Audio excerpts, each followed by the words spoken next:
and his people walked around the walls of Jericho silently. Silently they walked around. On the seventh day, they opened their mouth and shouted a shout, and the whole walls came down. Praise God. Hallelujah. These all things happened in Jericho. Jesus walked through Jericho once that day, and there was a beggar standing there. We were going to focus on Jesus as the Holy Spirit gives me utterance and ability. Jesus is coming to Jericho. Imagining this is the gate of Jericho. Imagining this pulpit is Jericho. As he is coming, there is a beggar here. He doesn't talk to the beggar. The beggar doesn't talk to him. No communication. Jesus keeps moving. He keeps moving forward out of the city, because in that part in Luke, you don't see him talking to anybody else. I would be humble enough to think that Jesus came to Jericho for this man. Every time God gives me an opportunity to repent, every day God gives me an ability to get up and praise God, I see that as one more opportunity, one more day that Jesus can touch me in a better way. People of God, those who are humble, they always know this life is just passing by. There can be opportunities to know God a little better. And I pray that you'll use it in the wise way. Jesus was just passing by. He didn't call that man. He didn't call that man, Bartimaeus, come here. He was just walking by.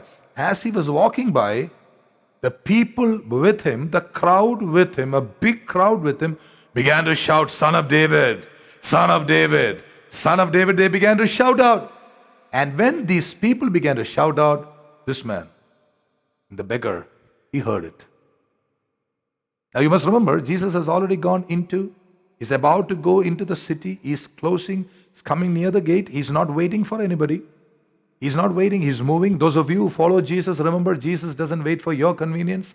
We have to run according to his convenience. We are weak, he comes back and takes us. But if we are in the anointment, if we are willing to move, if we are, we must always be moving with Jesus. One of the greatest desires of my life is not to be left behind, because Jesus may be right now in Delaware and I may be standing here in Philadelphia. Probably Jesus may be wanting me to do a lot of stuff and I'm staying back. Somebody receive this in Jesus' name. I'm speaking spiritually. So Jesus, you look at him, he moves forward and suddenly he hears a voice. Suddenly Jesus hears a voice. Son of David, have mercy on me. Jesus doesn't stop there. A second time, Son of David, have mercy on me. Jesus stops a second time. And there is a prophetic understanding to that. Adam and Eve, before Eve was born or made, Adam prophesied to her twice. My bone of my bones and the flesh of my flesh. The third call, he called her a woman. Those of you who are prophetical, you'll understand that. And I pray you'll understand that. Whatever I know in the Lord, I teach you. So here we see this man calling him twice. Now the first time he calls Son of David, Jesus doesn't stop. The second time he calls, Jesus stops exactly where he is. Because God the Father had already fellowship with Jesus. Every time, every day, wherever he goes, Jesus has a fellowship with God the Father. That's why he was able to understand the Spirit, the movement of the Spirit so quickly. Man calls the second time, Jesus stands there. I know that is my Father calling me. Every call is not from God. Every tear is not from God. Every spirit is not of God. The lot of fake things in this world today. You and I are spiritual. We should be able to discern. And that happens only when we continuously have fellowship. Very important. Especially I've been telling the youth. You are baptized, you are standing here, you are preaching the word, you are, you are playing the keyboard. And I have told you, and they're obeying whatever I tell these children, they obey. Even in our church, they're good people. But I keep on telling the young people, you have a relationship with God. But if you break a fellowship with God, you are in serious trouble. I want to explain that to you about fellowship. I have a good relationship with Pastor George. But if I don't talk to him, if I don't see him, if I have nothing to do with him, the fellowship is broken. He'll come to church. He's a pastor of the church. He's an ordained pastor of this church. So his position is there. Relationship is here. We see once a week, hi, bye. That is a relationship. Fellowship is different.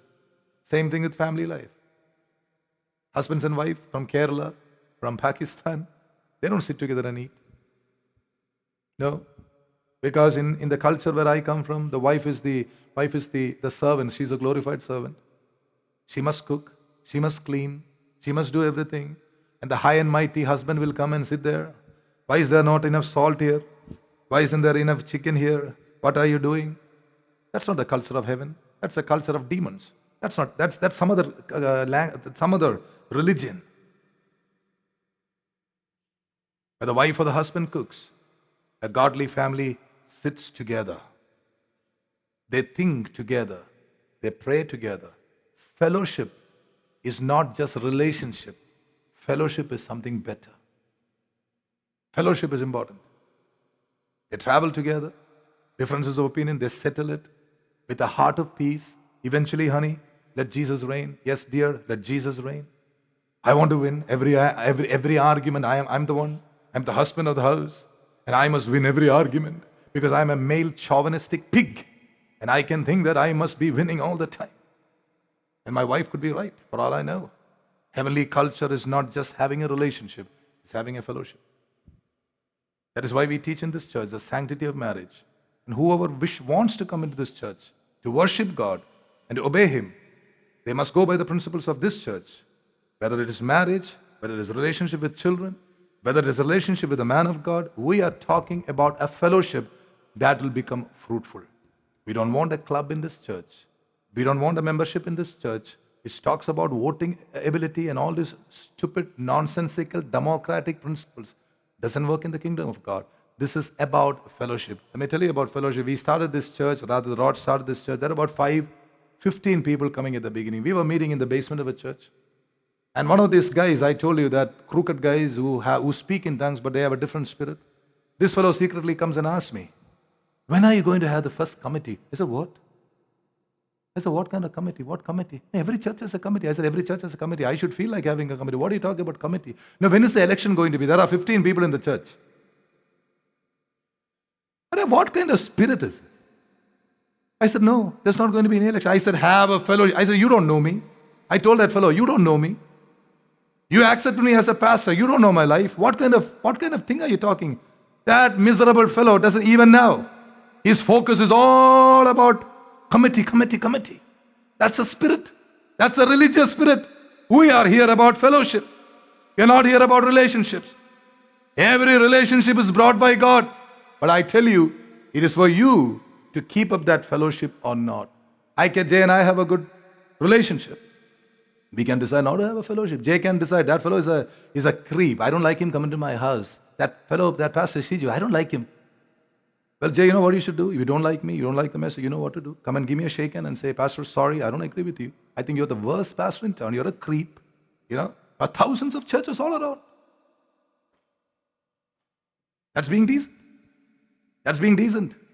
Because there is no fellowship with you. But when you and I talk, brother, when we sit down, when we travel together, when we share our hearts together with an understanding that I love you and you love me, things begin to change.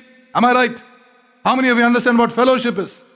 We all have a relationship. That is what Jesus also enjoyed, the same thing. I have a fellowship with my heavenly Father. That is why when a man calls twice, Jesus was able to stand there. Don't think that Jesus was a cheap magician waiting to see, can I heal you? Can I heal you? Can I take some money with you? That is not the Jesus that I serve.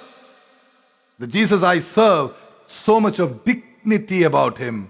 He had to be stopped by the voice of a man who was given faith. As Jesus was going, this man stopped there.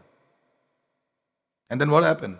The rest of the part, Jesus asked him specifically, what do you want? That's strange. A man who's blind, cannot Jesus see? And if you go by Matthew and if you go by what I understand is true, it could have been the father and the son, two people. Bartimaeus. Cannot you see people when you are blind? Here's a man sitting there, he can't go. And even when Jesus said, come here, people had to take him with them. Come here, honey. Supposing, come here, get up. Let's imagine I'm the blind man. Jesus is calling me. I can't see. I can only hear a voice. I need somebody to take me. Thank you. Isn't that proof enough that this man is blind? Still God is asking, what do you want? You know why? Did not Jesus know that he was blind? He knew he was blind. If he touched his hand or if he touched the nerves of his eyes, he would be healed immediately because Jesus was the very epitome of healing. But why did Jesus want this man to speak out specifically. I'm speaking to everybody here. Because God wanted him to tell out his specific need with his mouth. That is why in this church we teach you to be baptized in the Holy Spirit and power. When you're baptized in the Holy Spirit and power, out of your mouth comes words of faith. How many of you understand this? That is why we pastors sometimes tell you, why don't you consider being baptized in water? Why don't you take water baptism? Why don't you obey God in waters of baptism? And then when you are baptized in water, the baptism of the Holy Spirit is so easy to give. Are you trying to make us Pentecostal? I'm not Pentecostal, brother or sister, but I am baptized in the Holy Spirit. I'm baptized in water. The joy of speaking the word of God, the joy of God's faith coming out of your mouth through your tongue. These are things which is a reflected thing which I am speaking to you. This man was able to specifically speak, Lord, I need my eyesight. Look at that man. He's so humble. How about you? How about me? If Jesus asks you, what do you want? Don't you know what I'm going through? Can't you see my pain? How many years I'm coming to church? Where is the deliverance in the church? That's not the way this man said, Lord, I don't deserve my sight, but please, I know you're a kind person, Jesus. Will you please heal me? Specifically coming out of his mouth in an attitude of humility. Something for us to keep all the days of our life. People of God, I want you to know, there is no obligation on God's side to give us anything. Let us know that. Let our children know it. Let every one of us know it in our heart. God is not in our pocket. Oh, Pastor Shiju, my mighty man of God. Oh, yeah. I live in a fear of God. I thank God for every prayer that he hears. Lord, who am I that you should listen to my prayer? And I am encouraged by my Master Jesus. It says very clearly in the book of Hebrews chapter 5, who in the days of his flesh on earth had his answers prayed because of vehement tears. Jesus himself cried and prayed to the Father. That is why God heard Jesus' prayer. How much more mine? Who do I think I am? Oh, I'm a pastor. You better listen to my prayer now. Yeah, that's my assumption. I'm giving to the church. I'm the biggest tither in the church. Better give to me. Yeah. I've heard all that God says. But a humble spirit, a broken spirit, Lord, I don't deserve anything that you give to me. I'm eternally grateful to you, Lord. The ability to stand here, the ability to preach your word, the ability to wash the feet of your saints. Lord, what a glory it is. Thank you. And this man was specific. He went and told God, Lord, I want to receive my sight. May I receive? Jesus immediately says, receive it. Take your sight. I'm not holding it back. Jesus never holds back anything that is rightfully ours. This man said, I want to receive my sight. It's rightfully mine. When I'm born, I should be born with clear eyes and ears. It's my right. Please give me my right. He said, take it. Take your sight. Read that part. You'll see that very clearly. Take your sight. Take your eyesight. Immediately, he is able to see. And what does he do? Jesus doesn't stand there and say, hey, I healed you, man. I healed you. Some tutta. I healed you. Tutta. Jesus was not the tutta. He healed him and he walked.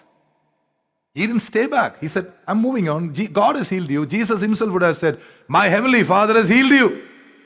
I've been anointed to heal, but I'm not staying back for your money. I am moving forward.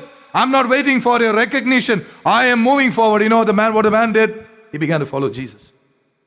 That's how I know Jesus did not stay back and ask for his appreciation. Please write about me in the tabloid. Write in all the magazines about me, the healer. Jesus was not like that. He was not a cheap person. The Jesus that I serve was a man with such amazing dignity, and somebody said an amen to that. He didn't wait. He was moving on, people of God. I want to tell you about the dynamics of the beggar. Number one, he's seated at the gate. Number two, he hears something about Jesus. Number three, he begins to act proactively. That is part of faith. Every time you hear something of God, when you open your mouth and declare it accordingly, something I've taught you in this church under the Holy Spirit, it will happen to you. If you are looking for deliverance, if you call upon a God of deliverance, you will be delivered. God is capable of delivering you. If you know God is a healer, then whenever you go through a problem, say, Lord Jesus, you're a healer. Lord, please have mercy and heal me completely. He will heal you. Whatever revelations has been given to you, people of God, when you begin to act accordingly. I want to say that again. When we receive the word of God and speak out and do the things that you're asked to do, you will be like those who look into the perfect mirror of liberty.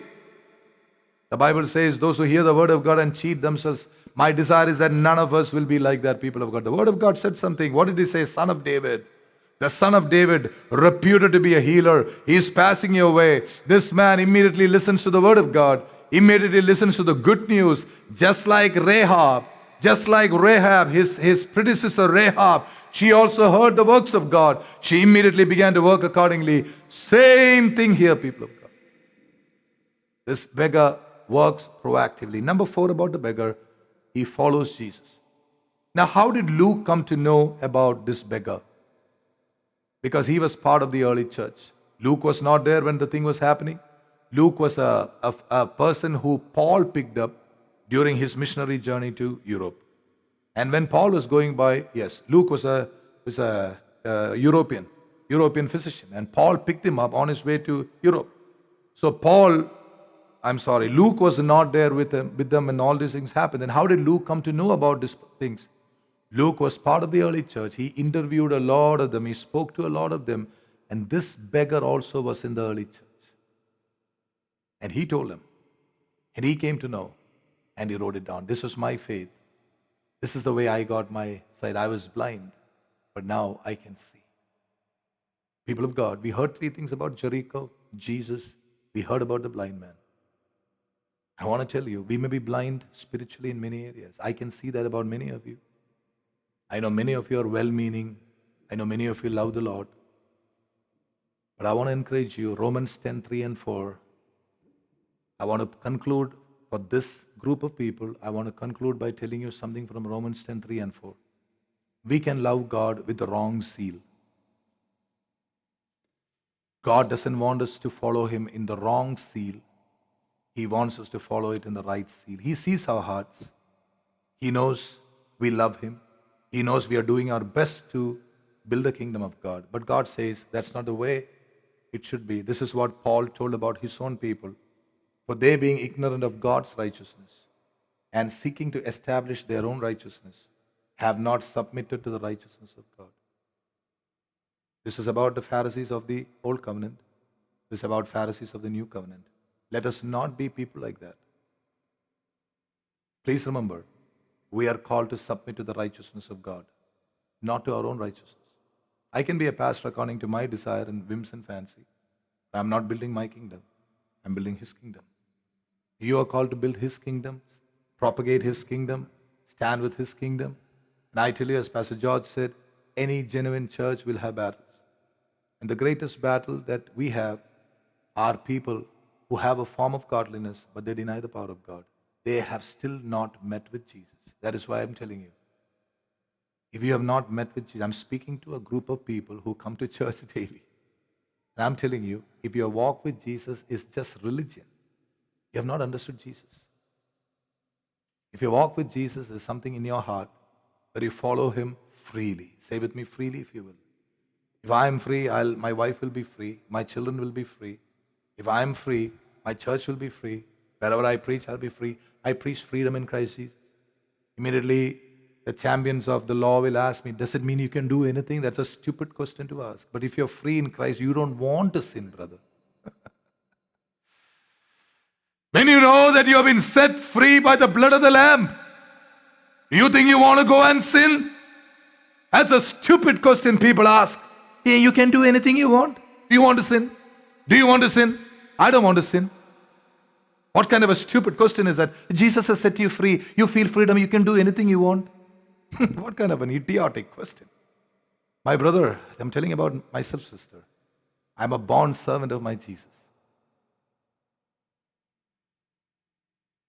I'm not running this on my steam. You know what a bond servant is? In Old Testament, they had an owl for certain slaves. They were known as slaves to the master. Those slaves could never be freed and they could never have their will. My Jesus has set me free from sin in sickness. And can I do anything? Ask yourself that question. I wouldn't. I wouldn't want to hurt my master who gave his life for me, even once. I don't want him to feel sad. I love him so dearly. And it is with that love I preach. It is the same love that Paul preached. Even those people who put Jesus on the cross, they were the very people who killed Paul also. But I'm telling you, every time the sword came upon Paul's neck, he did not hate them. He loved them. That's what we stand for in the church.